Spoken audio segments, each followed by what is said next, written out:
Assalamualaikum warahmatullahi wabarakatuh. Perkenalkan, saya Balkis Arsiapsari dari kelas A1. Kali ini saya akan bercerita tentang tokoh panutan di dalam Muhammadiyah. Seperti yang kita ketahui, banyak sekali tokoh-tokoh penting, tokoh-tokoh bersejarah, tokoh-tokoh panutan di dalam organisasi Muhammadiyah yang turut andil dalam membangun bangsa Indonesia. Seperti Kiai Haji Ahmad Dahlan, Nyai Walidah.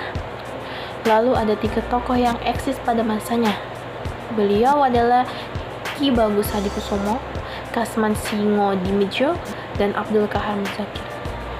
Beliau adalah tokoh penting dalam mendirikan bangsa Indonesia yang tergabung di dalam organisasi Muhammadiyah. Selain tokoh-tokoh penting yang telah saya sebutkan, ada beberapa tokoh penting yang juga tercatat di dalam sejarah Indonesia seperti Presiden pertama kita, yaitu Insinyur Soekarno, lalu ada Kiai Haji Mas Mansur, lalu ada Jenderal Sudirman, dan beberapa tokoh-tokoh besar lainnya. Pada kesempatan kali ini, saya akan bercerita tentang Jenderal Sudirman yang menurut saya beliau adalah tokoh panutan yang sangat berkesan. Ya, siapa yang tidak kenal dengan Jenderal Sudirman?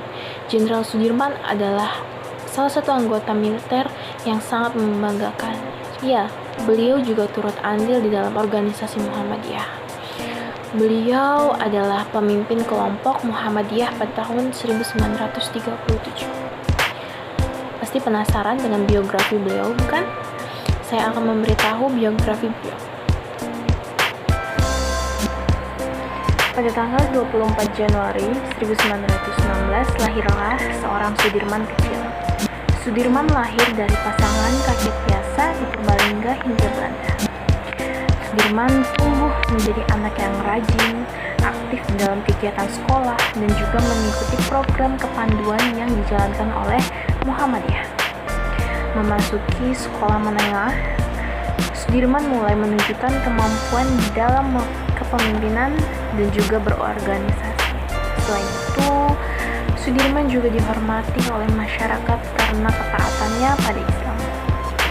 Setelah berhenti kuliah dari keguruan pada tahun 1936, ia memulai bekerja sebagai guru dan kemudian menjadi kepala sekolah di SD Muhammadiyah.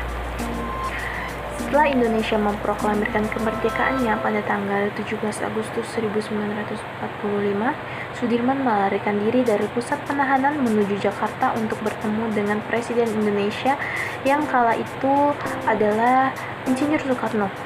Banyak sekali peristiwa yang terjadi setelahnya. Tepat pada tanggal 18 Desember, beliau diangkat sebagai Panglima Besar. Dari banyaknya peristiwa yang telah terjadi, membuat kesehatan dari Panglima Besar Jenderal Sudirman menurun dan beliau didiagnosa menderita penyakit TBC. Dan karena infeksi tersebut, pada bulan November tahun 1948, paru-paru kanan beliau harus dikempeskan. Pada tanggal 19 Desember 1948, beberapa hari setelah Sudirman keluar dari rumah sakit, Belanda tetap melancarkan agresi militer kedua untuk menduduki Yogyakarta.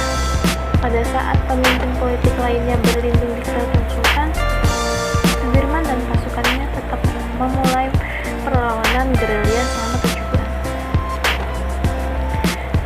Ketika Belanda mulai menarik diri dari Yogyakarta, Sudirman dipanggil kembali ke Yogyakarta pada bulan Juli 1949.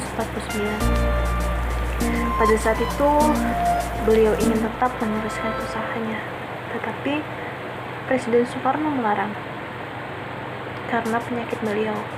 Dan saat penyakit TBC yang dideritanya kambuh, ia pun pensiun dan memutuskan untuk pindah ke Magelang.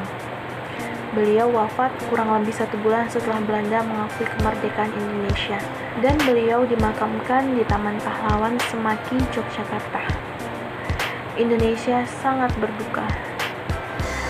Indonesia kehilangan sosok pemimpin besar yang sangat berjasa yang menjadi panutan. Setelahnya, pada tanggal 10 Desember 1964, beliau ditetapkan sebagai pahlawan nasional Indonesia. Tadi adalah biografi singkat dari Jenderal Sudirman yang menurut saya sangat berkesan.